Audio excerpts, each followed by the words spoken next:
কলকাতায় ব্রিগেডের পর এবার বীরভূমে গীতা পাঠের আসর। বীরভূমে আজ 5000 কণ্ঠে গীতা পাঠের আয়োজন সনাতনীদের। উপস্থিত রয়েছেন কার্তিক মহারাজ। সরাসরি চলে যাব বীরভূমে হাসন বিধানসভা কেন্দ্র এলাকায় গীতা পাঠের এই আয়োজন অনুষ্ঠানে। সরাসরি মনোরঞ্জন প্রতিনিধি রয়েছেন। মনোরঞ্জন, এখনো পর্যন্ত আজ 5000 কণ্ঠে গীতা পাঠের কি কি ছবি সামনে আসছে? দেখো, একদম তোমায় দেখাবো প্রসাদপুর মাঠ। দেখো, সেখানে কিন্তু ইতিমধ্যেই ভক্তদের ভিড় জমতে শুরু করেছে। 5000 কণ্ঠে গীতা পাঠ, এবং সেখানেই কিন্তু দেখো মানুষ আসছেন, তাদের মহিলারা আসছেন। আমি একটু কথা বলবো যে আজ গীতা পাঠ হচ্ছে। গীতা পাঠ কি বলবেন? আমাকে খুবই ভালো লাগছে সনাতনী সংগঠনের জন্য। এটা আমি খুবই আনন্দিত। আমি স্বাধীনপুর থেকে এসেছি। দেখো, তিনি বলছেন যে তিনি এসেছেন এই গীতা পাঠের আসরে, এবং আমি একটু মঞ্চের দিকে যাব, যেখানে বসে রয়েছেন সন্ন্যাসীরা, তারা রয়েছেন। আমি তাদের সাথেও একটু কথা বলার চেষ্টা করব। তোমায় আরো একটু দেখায় কিভাবে পুরো এলাকা জুড়ে কিন্তু মানুষ এই গীতা পাঠের অনুষ্ঠানে যোগ দিতে আসছেন। আমি তাদের সাথে একটু কথা বলবো যারা এই মুহূর্তে মঞ্চে রয়েছেন। আমি সেই সমস্ত মানুষের সাথে কথা বলবো যারা এই মুহূর্তে চলে এসেছেন, এবং তুমি দেখতে পাচ্ছ যে তিনি কিন্তু গীতা হাতে ধরে একদম বসে আছেন। অর্থাৎ গীতা পাঠের যে অনুষ্ঠান, সেই গীতা পাঠের অনুষ্ঠানে তিনি ইতিমধ্যেই কিন্তু প্রস্তুত হয়ে গেছেন। আমি তার সাথে একটু কথা বলার চেষ্টা করব। কি বলবেন? গীতা পাঠ হচ্ছে এবং গ্রামে গ্রামে গীতা পাঠ হচ্ছে। এটা একটা খুব ভালো অনুষ্ঠান। এই রকম অনুষ্ঠান প্রত্যেকটা গ্রামে আমাদের মতো যারা আছি সনাতনী ধর্ম অবলম্বী, তাদের প্রত্যেককে এই জিনিসটা করা উচিত, করা দরকার। তা নাহলে আজকে সনাতনী ধর্ম বিপন্ন হয়ে যাচ্ছে।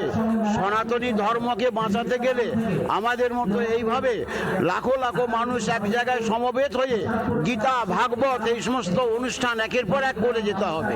আমরা মহারাজজির কাছে যাবো। মহারাজজি, 5000 কণ্ঠে গীতা পাঠ, কি বলবেন? এবং এটা গ্রামে গ্রামে হচ্ছে। শান্তিপূর্ণভাবে এই গীতা পাঠ কর্মযজ্ঞে উপস্থিত থেকে সহযোগিতা করার জন্য আমন্ত্রণ জানাচ্ছি। 5000 কণ্ঠে গীতা পাঠ, কি বলবেন? আবার বলুন। 5000 কণ্ঠে গীতা পাঠ হচ্ছে, কি বলবেন? আচ্ছা বলি, আমাকে কমিউনিটির জন্য কথা বলতে বলুন। আপনি বলুন, আপনি বলতে থাকুন। সাংবাদিক, আপনি বলুন। আচ্ছা বলুন বক্তব্য বলুন। আরে আমাকে এটা হাতে দিন, তাহলে বুঝতে পারবো না। আপনি বলুন, কি 5000 কণ্ঠে গীতা পাঠ হচ্ছে? তার উপরে আমি 5 মিনিট বলবো তো। লাইভে আছি, আপনি বলুন। আপনি বলতে থাকুন, আপনার কথা আমরা শুনতে পাচ্ছি, আপনি বলতে থাকুন। আচ্ছা, নমস্কার। পরবর্তী বক্তা ওই তো ওদের কথা হচ্ছে যে কথা।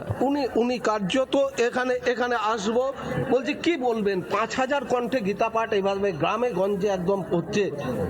এটা আমাদের হিন্দু ধর্মের জাগরণ। আমাদের সবাইকে জাগাবো এই গীতা পাঠের জন্যে। সবাইকে জাগিয়ে আমরা হিন্দু জাগরণকে এটাই আমাদের কাজ। অর্থাৎ তুমি দেখতে পাচ্ছ যে মানুষ কিন্তু আসছেন। কার্তিক মহারাজ আর কিছুক্ষণ সময়ের পরই কিন্তু এখানে এসে উপস্থিত হবেন, এবং আমরা দেখাচ্ছি মহিলারা তারা আসছেন, পুরুষ আসছেন, সব মিলিয়ে। এবং যে উদ্যোক্তাদের পক্ষ থেকেও কিন্তু পুরো প্রস্তুত হয়ে আছে। আমি একটু উদ্যোক্তাদের সাথেও কথা বলার চেষ্টা করব, তারা এখানে আছেন, এবং তাদের সাথেও আমি একটু কথা বলার চেষ্টা করব। দাদা, 5000 কণ্ঠে গীতা পাঠ, তারপর একদম প্রত্যন্ত গ্রামে, কি বলবেন?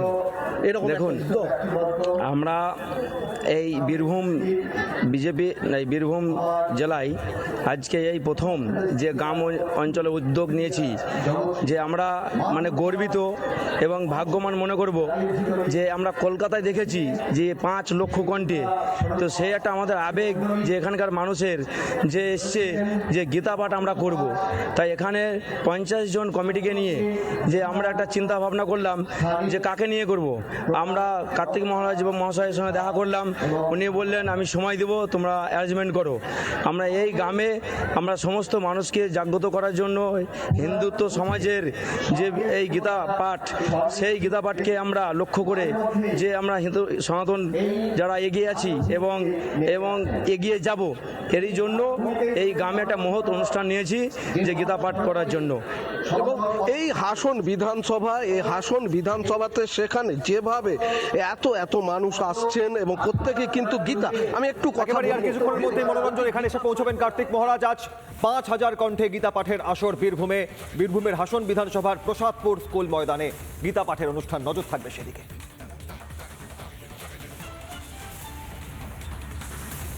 নানা ধরনের কন্টেন্ট দেখার জন্য লাইক করুন, শেয়ার করুন আমাদের ফেসবুক পেজ, সাবস্ক্রাইব করুন আমাদের ইউটিউব চ্যানেল। পাশাপাশি অন্যান্য ব্রেকিং নিউজের জন্য অবশ্যই চোখ রাখুন রিপাবলিক বাংলায়।